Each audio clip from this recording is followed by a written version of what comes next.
Hello and welcome to another edition of the Shelby Sports Show. I'm your host, Dan Myers. We've got a good show for you today, and later we even have a special guest joining us in studio. But we've got a lot to get to, so let's get started. The sun and warm weather is finally here, and it's really beginning to feel like spring, which means it's time for girls soccer. Last year was one to be proud of for the girls of Eisenhower soccer team.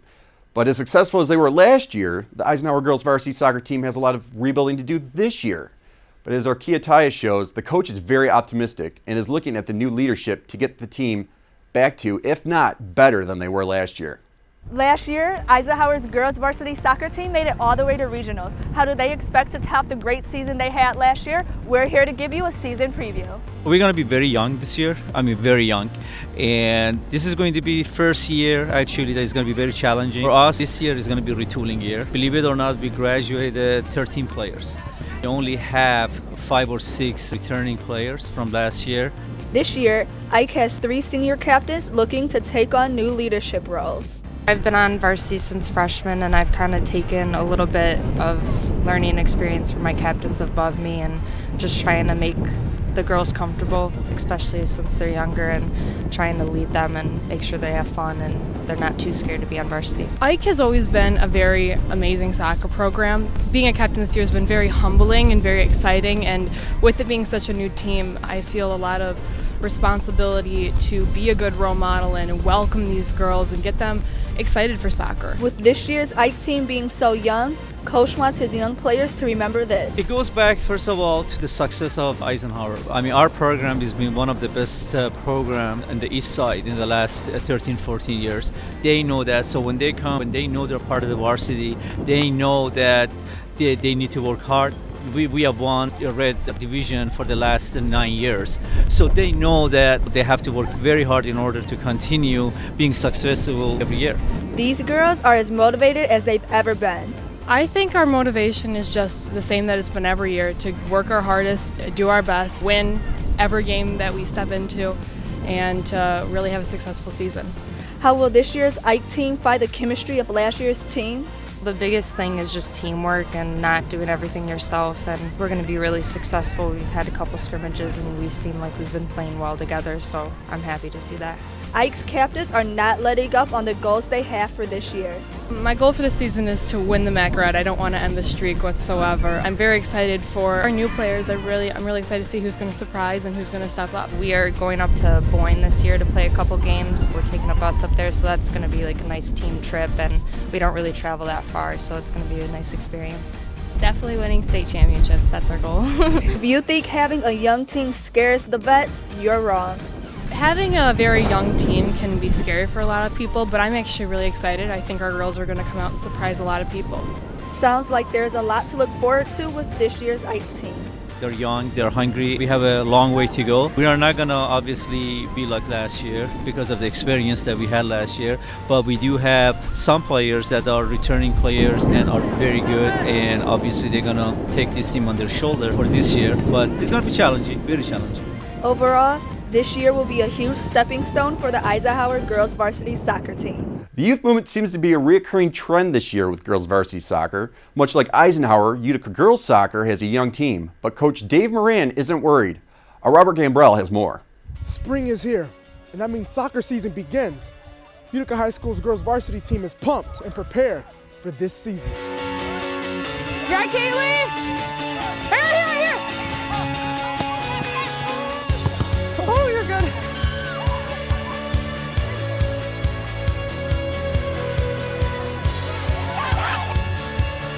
That's where we're going, right? Hey. We're going to work hard. We're a young team. More than half of our team is sophomores and freshmen this year. Dave Moran is in his 18th season as varsity coach and knows that they have lost a lot of experienced players, but he has faith in his team this season. I don't want to call the season a rebuild, but it's a newer crew that needs to learn the system. So we're working hard. The girls out here every day, trying to learn everything. We're trying to teach them as coaches. Slide! Senior Cassidy Huff plays midfield and center for the Chieftains and is very confident that this team will go far this year. I think we have a really good team chemistry, and even though we have a lot of new players on varsity this year, I think that our coach is doing a really good job of getting us all prepared So I think we're going to be a pretty good team and a tough competitor this year. With a lot of fresh faces on the team, senior and forward Skylar believes that they will still have a successful season. Because we're always bonding either on the field and off the field. And the person that really stands out is Morgan because she's really fast, she's physical, her touches are great. And also our freshmen because they're new, but they're also bringing something different to the table. Utica won their very first game of the season, and Coach Morin just couldn't be happier. So it's a good way to start the season. Just trying to get them prepped best I can to send them off to spring break and have them ready to come back to, start up the league play. I don't know where our goal is in that side. Cassidy told me that they went into this first game with the right mindset. The coaches, they conditioned us really well because that's one of the most important parts of soccer, I think, is being in good physical shape. So I think with that on our side, that really helped us a lot. With the girls having 1 week off, Coach, he wasn't worried. A lot of the girls are really focused, and while they're on break, they make sure and do conditioning. So they're still focused on the game. Focus is key, and that is why Dave and the rest of the girls set some goals that they would like to achieve this year. Our first to win the MAC White. Second goal is to make district finals, win districts, and then third is to make it to the regional finals. Even though the Utica Chieftains are a brand new team this year, with high hopes and goals, they are bound to have a great season. Reporting for ShelbyTV Sports, I'm Robert Gambrell. Utica and Eisenhower girls soccer team's season crossed paths early in the season, and we'll check out how they squared off against one another later in the show. But we move on to lacrosse. First, we start with the girls, Eisenhower girls that is. The girls lacrosse team had a .500 season so far after a loss to Notre Dame and a win over Royal Oak. Next on their schedule, Oxford. Let's see how they did. A cold and rainy March night was the backdrop as the Eisenhower Eagles lacrosse team takes on the Oxford Wildcats. Just 5 minutes into the first half, Lindsay Valentine for the Eisenhower Eagles going coast to coast, putting them up 1-0. But Oxford methodically plugged away at the offensive end, finally ending up with a shot by Josephine Kane to tie it all up. Lindsay Valentine cutting her way through Wildcat defenders to put them up 2-1 with 17:17 left on the clock in the first half.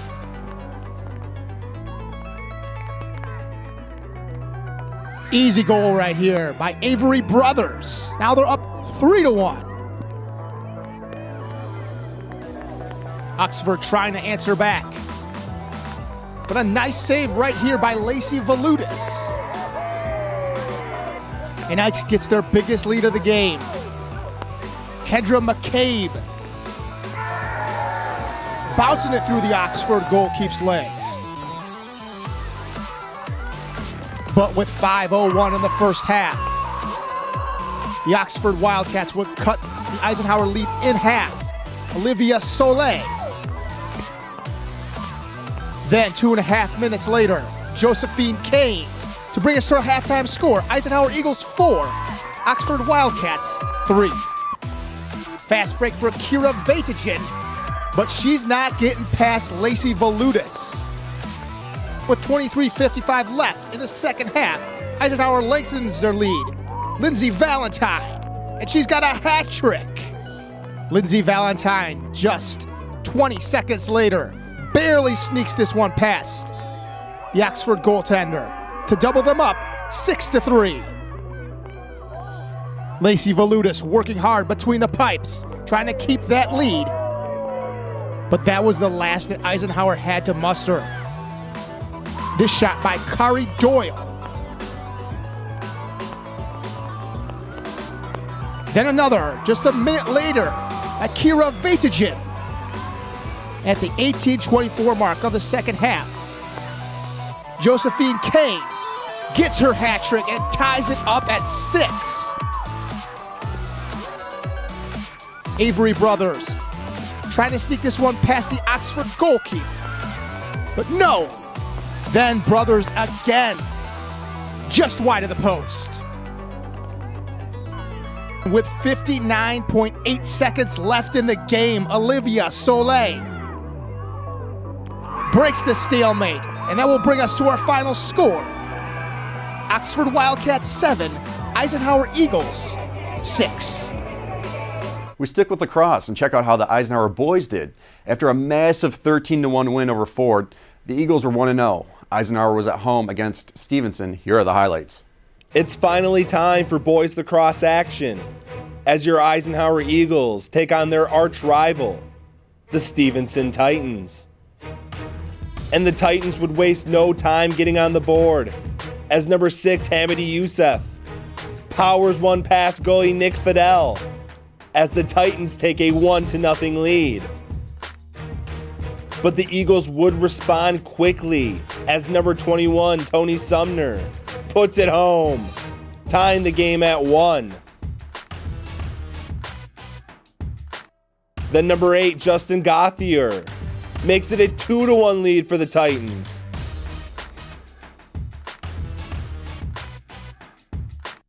The Eagles would almost tie it here, but number 23 Vaughn Shewell hits the post.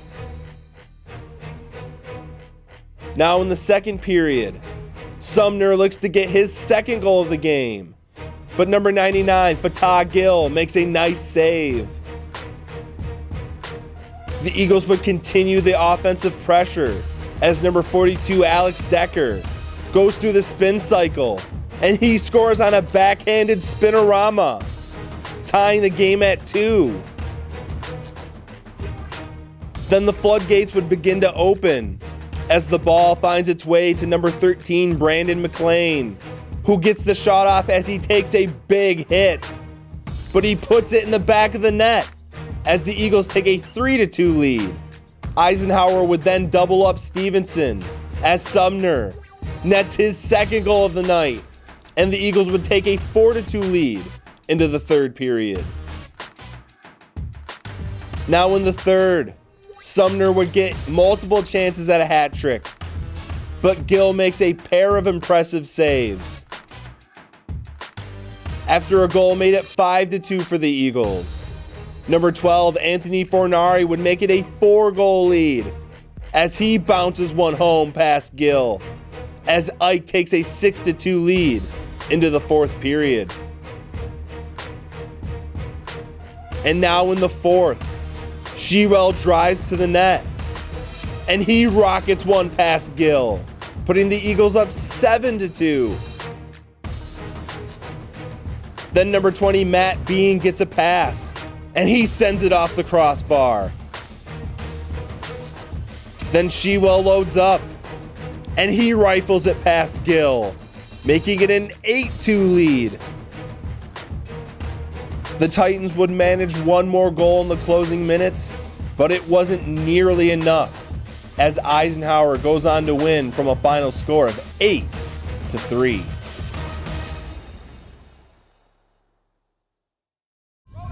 You're up. There's an old saying, you can never have too many officials. The age of the average official is 52 and getting older all the time. We're constantly recruiting new people, younger people to join us.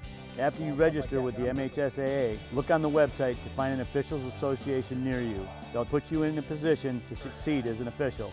We all learned a lot from high school sports, and officiating is a great way to give back to the game. There's help wanted, just whistle. Touchdown, Champions. All right, this is Adam, take 2. Mark? I guess. I go like this.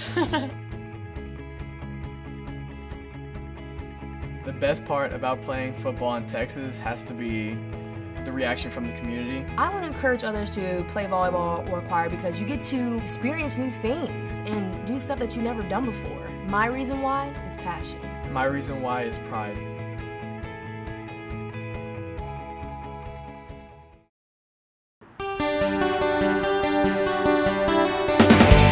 As the voice of Michigan student athletes, the Student Advisory Council's role is to convey the message of how high school sports are supposed to be played.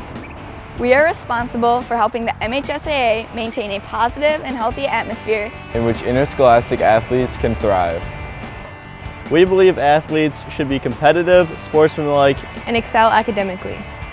We believe students in the stands should have fun, but not take the focus away from the game. We believe coaches should act as teachers, helping student athletes develop while still keeping high school sports in perspective. We believe that parents should be positive role models and be supportive of their child's decisions. We believe officials commit their own time to high school sports, and respect should always be shown and given to them.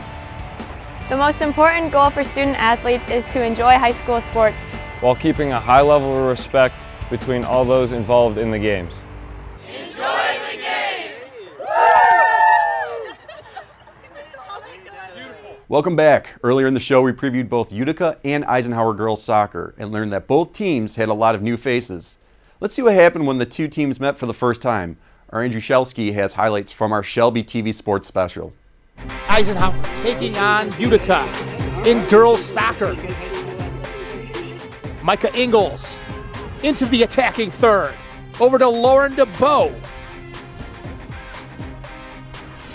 Holly Moore centering it. Off the foot of Micah Ingalls and into the back of the net. To put Ike up 1-0. Megan Sideaway with a nice shot from 30 yards out. Grace Janssens feeds Lauren DeBow to make it 2-0 Eisenhower. Eisenhower keeping on the pressure. Megan Sideaway, corner for Utica, but Madison Marks punches it out of the way. Taylor Stanley, centering pass to Lauren DeBow, but Madison Barch jumps in front of this one.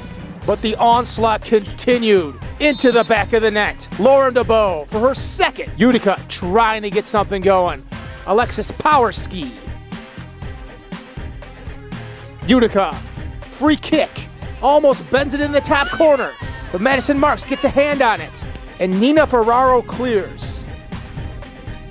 Now Utica with the pressure, Emily Larkowski.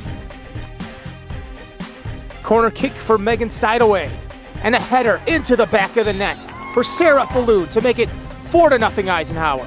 Utica finally getting on the board, Megan Aho bouncing it off the crossbar and in. Taylor Stanley sending this one just a little bit high.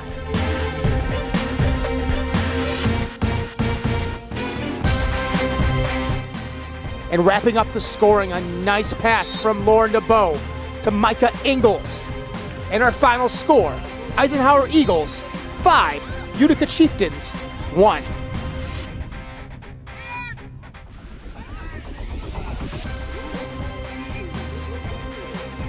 Joining me in studio is our very own Austin Lash. You may recognize his voice. He does a lot of packages for the show. He's a huge behind-the-scenes person.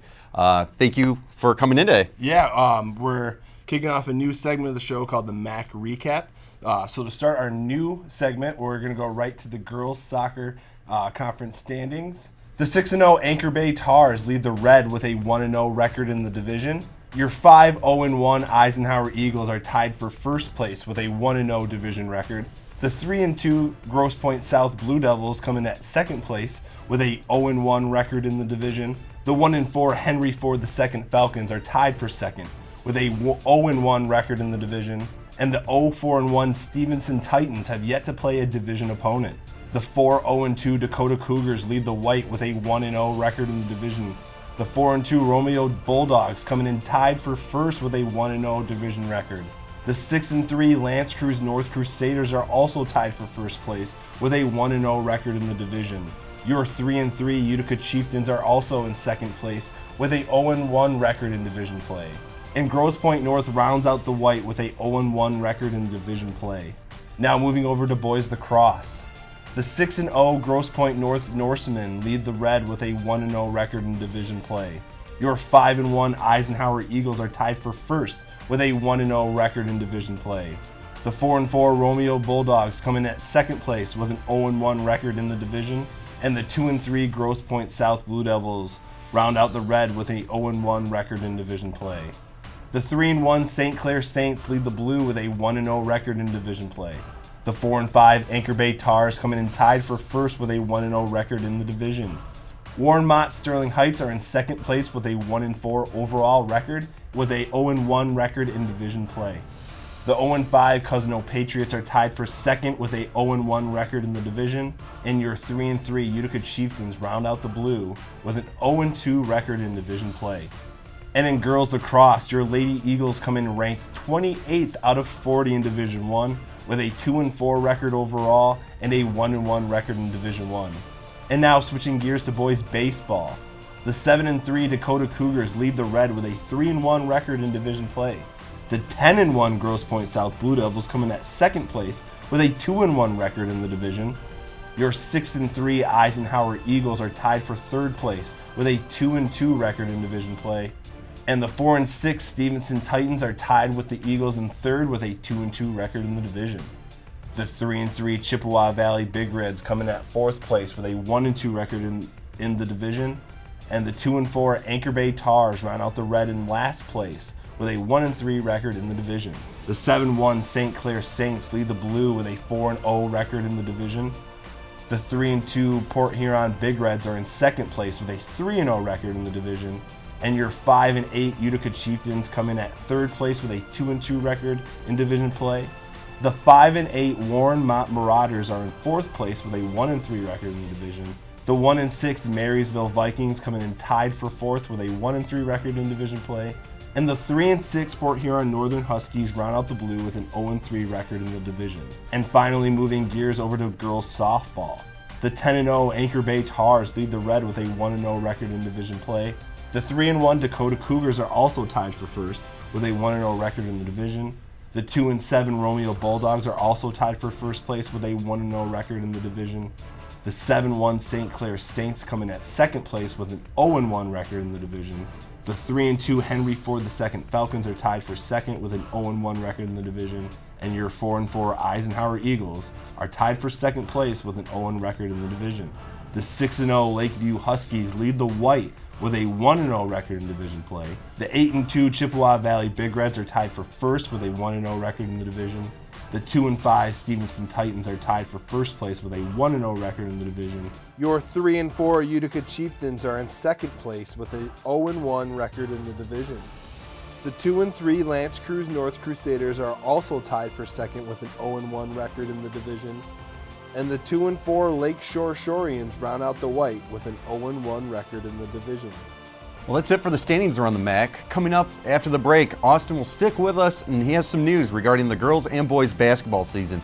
You won't want to miss it. So, I got my start in officiating when a friend told me I should try it. At first, I just did basketball, and I got hooked. Before long, I added baseball, softball, football, and volleyball. I really enjoy giving back to the game, working with kids, and working with my local association to recruit and train new officials. I would like to say to anybody that officiating is a great way to help kids and stay connected to the game. We always need new officials. There's help wanted, just listen.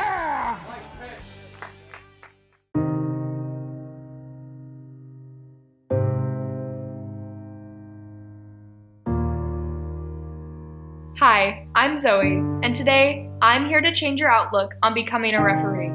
Sometimes being a referee can be hard work, but I'm here to tell you that the positives far outweigh the negatives. Just think of the impact you could have on the younger generation, the laughs you could share, and the lives you could change. There's an unofficiated game that needs you. Hi, my name is Tom Izzo, the men's basketball coach at MSU. The threat of school violence is something that affects everyone and needs to be taken seriously. Okay to Say is a confidential way you can report anything that threatens your safety or the safety of others. If you see or hear something that doesn't seem right, submit a tip to OK to Say. You can call, text, email, go online, or use the OK to Say app. You could be the one person who helps to prevent a tragedy.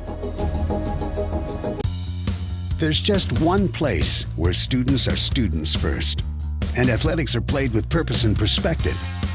That place is your local high school. High school sports offer more than the joy of competition. Studies show that student athletes are also likely to enjoy greater levels of achievement in other areas of their lives, including academics. High school sports, a winning part of a complete education. We're back in studio with more of the MAC recap with Austin Lass. And Austin, I understand you have an update on all the conference teams from the basketball season. Yeah, Dan, the MAC all-conference basketball teams were recently announced, and players from both Utica and Eisenhower were recognized. So starting off with the All-MAC White Division team in girls basketball. First up is the MVP of the division, Eisenhower's Lauren DeBow. This season, DeBow scored a school record 34 points against Utica, scored over 20 points in 5 games, tallied more than 8 assists in 7 games, and oh yeah, she's just a junior. And she's actually committed to CMU to play soccer. Wow. So she's gonna have a big senior year. Next up is Utica's Emily Shahosky. In her senior season, Shahosky averaged 10 points per game, 4.5 assists per game, and 2.7 steals per game, so she's gonna be missed by the Chieftains moving into next year. Eisenhower's Malin Kosnick also made the list. Kosnick was a 4-year varsity starter, the 4th leading scorer in school history, and she finished the season with double-digit point totals in 14 of the 23 games played as she helped her team get to the regional semifinal. Big year for Eisenhower girls basketball. Also on the All-MAC White team is Utica's Monet Nose and Kaylee Ebling, Eisenhower's Olivia Stack and Paige Montreal, and Utica's Rachel Whitehead were amongst the honorable mentions. And now switching over to boys basketball, the All-MAC Red Division team in boys basketball. Billy Krempo was the lone representative from Eisenhower. In his senior season, he helped the Eagles to a 7-15 record and a trip to the district final where they would fall to the Rochester Adams Highlanders. Eisenhower's Dante Candela and Cameron Marinan were also amongst the honorable mentions. And now moving on to the All-MAC White Division team in boys basketball. Nick Jonai was the lone representative from the Utica Chieftains. Jonai helped the Chieftains to a 6-15 record. Utica's John Jonai and Sam Soriano were also amongst the honorable mentions. Well, that's a lot to be proud of in these divisions. A lot of terrific athletes, a lot of good numbers also. Yeah, and we're early in the spring season, so we've got a lot more highlights and everything coming towards you, so watch out for our next show. Yeah, the best is yet to come so far, huh? Yep. Well, that about does it for this episode of the Shelby TV Sports Show. Stay tuned next time for more highlights, scores, news, and more. For everyone here at Shelby TV, thank you, and we will see you next time.